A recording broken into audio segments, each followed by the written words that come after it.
everyone and welcome back dito sa aking channel. Kayo ba ay sobrang namumroblema diyan sa inyong mga pagkakautang na yan? Nakakaranas po ba kayo ng ganyang mga sitwasyon na sobrang dami po ng inyong mga pinagbabayaran, bawat linggo, bawat buwan, na kung minsan araw-araw pa nga nangyayari po iyan? Dahil alam niyo po ba, meron po akong isang gabay o ritual na ituturo sa inyo ngayong araw na ito na baka sakali namang makakatulong sa inyong mga problemang yan. And bago po ako magpatuloy dito sa aking video na ito, gusto ko muna magpasalamat sa inyong lahat sa patuloy niyong panonood dito sa aking mga video. Kung kayo po ay bago dito sa aking channel, huwag niyo pong kalilimutan na pindutin ang subscribe button and hit the notification bell para updated po kayo palagi sa lahat ng mga bagong upload ko. At ang aking ritual na ituturo sa inyo ay mainam na gawin sa araw po ng Martes at Biyernes. At iminumungkahi ko rin po na kung magagawa nyo po ito sa umaga, sa oras na 6:30 to 8:30 ng umaga, ay mas maganda po iyon kasi umaga pa lang na-attract na natin yung mga positive energy. At ano po ba mga kakailanganin natin dito sa aking pampaswerte na ituturo sa inyo? Mangangailangan po tayo ng puting papel. Any size po ng puting papel. And syempre kung merong papel, maghahanda po tayo ng ballpen. Any color din po ng ballpen, but this time ang gagamitin ko ay kulay itim. So mangangailangan din po tayo ng salt. Ayan, may inanda po ako ditong salt, asin. Kunti lang naman po ang ating gagamitin. At maghahanda din po kayo ng monggo. Ayan, green monggo. So, kung nakikita nyo sa harapan nyo, iyan po yung ating tinatawag na green monggo. Kunti lang din naman po ang ating gagamitin.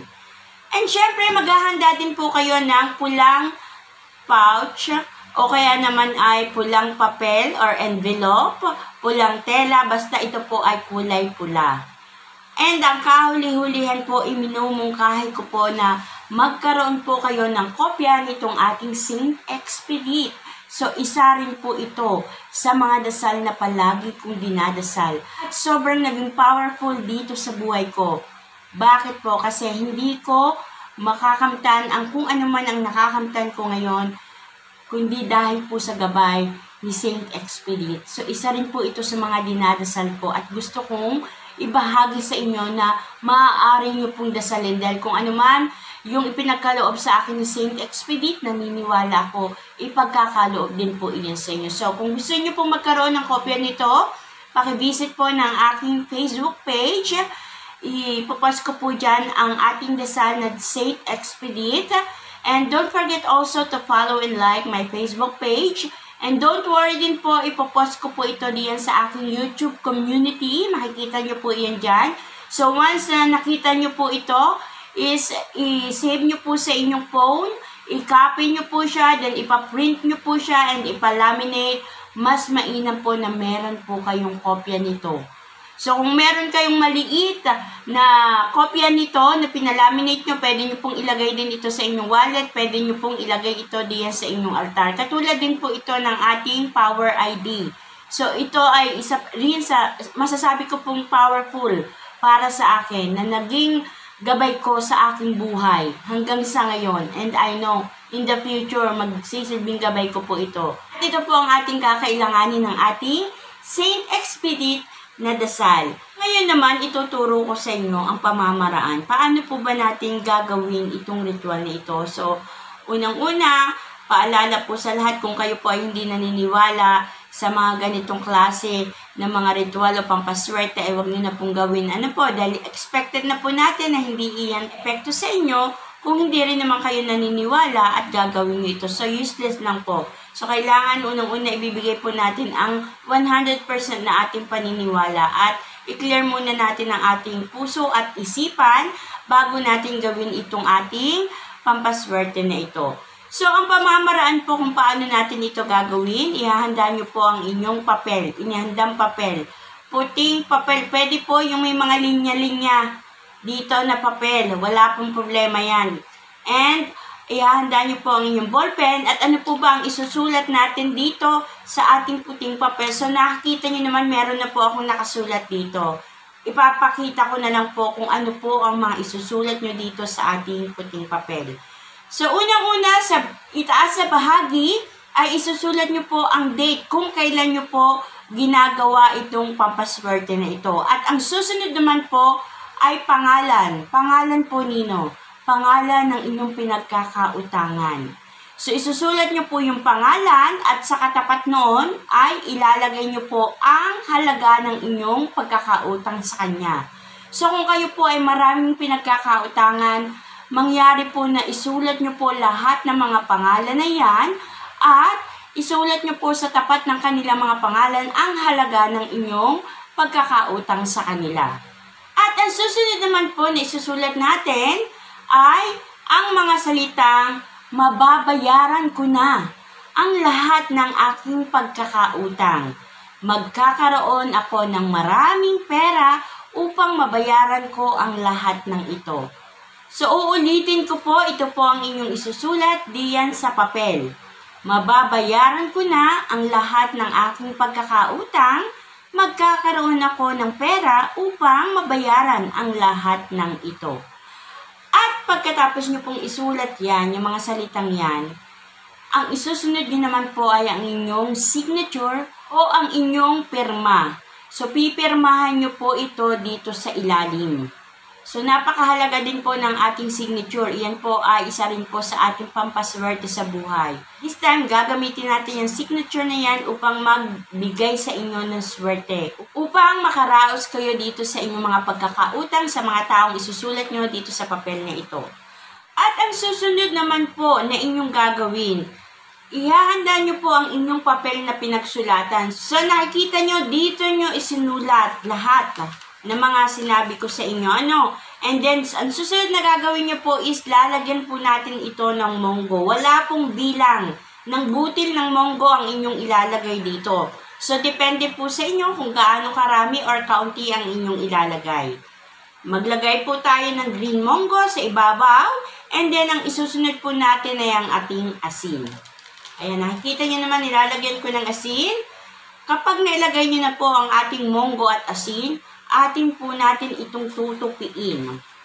So, mainam na habang tinutupi natin ito, patuloy nating sinasambit na mababayaran ko ang lahat ng aking mga pagkakautang sa mga taong nakasulat dito sa papel at magkakaroon ako ng maraming pera upang mabayaran ko ang lahat ng mga pagkakautang kong ito.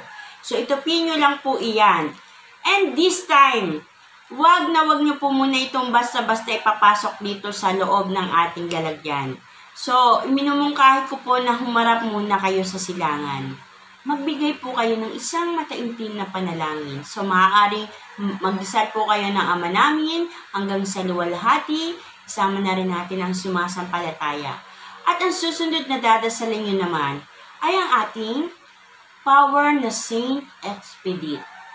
So, hihilingin din po natin kay Saint Expedite na kung ano man ang intention nyo sa paggagawa ng ritual na ito ay gabayan kayo na ipagkaloob po sa inyo ang kasagutan, kalutasan sa inyong mga problema. So, ating pong dadasalin si Saint Expedite. Babasahin nyo po iyan. And pagkatapos po, isusunod natin ang inyong mga kahilingan, lahat ng inyong mga kahilingan. Iyan po ang inyong gagawin. Kapag natapos na po kayo magdasal, ang isusunod nyo na pong gawin is, ilalagay na po natin ito dito sa loob ng ating lalagyan. Sarap po natin yan. And ano pong gagawin natin dito? Sa gabi, bago kayo matulog, ito po ay ilalagay natin diyan sa ilalim ng inyong unan.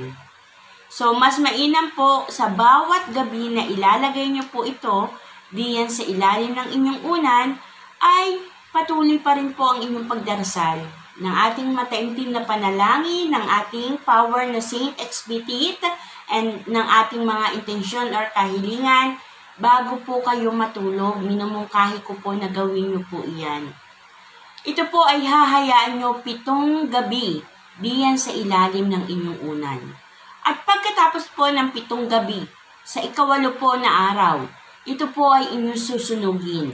So, hindi nyo na po susunugin itong ating lalagyan. Ano po? Magagamit nyo pa po ito. Ang gagawin nyo lang is, susunugin nyo itong papel na ito kasama ang mga laman nito sa loob. Ang pinagsunugan nyo po nito ay iipunin nyo po. Huwag nyo pong itatapon. So, mas mainam na kapag sinunog nyo po ito, meron po itong paglalagyan para kung masunog man ito, ay hindi po matatapon yung abo ng inyong sinunog. At yung abo po na pinagsunugan nito, ilalagay nyo po sa isang halaman or sa isang puno, diyan sa may lupa na may puno, pwede nyo po iyan diyan ilagay. Bakit po tayo gagamit ng ating powerful na dasal na Saint Expedite? Kasi naniniwala ako, nagagabayan kayo ni Saint Expedite na malutas ang inyong mga problema na may kinalaman sa pagkakautang. So, hindi naman po ibig sabihin, ito ay dadasalin nyo lang kapag ginawa nyo itong ritual na ito. I-maintain nyo po ang pagdarasal natin kay Saint Expedite. So, kung kayo ay merong Power ID na diyan, isabay nyo po si Power ID at ang ating Saint Expedite. Naku, napakalaki po ng maitutulong sa inyo ng ating mga dasal na iyan. Gagabayan po kayo.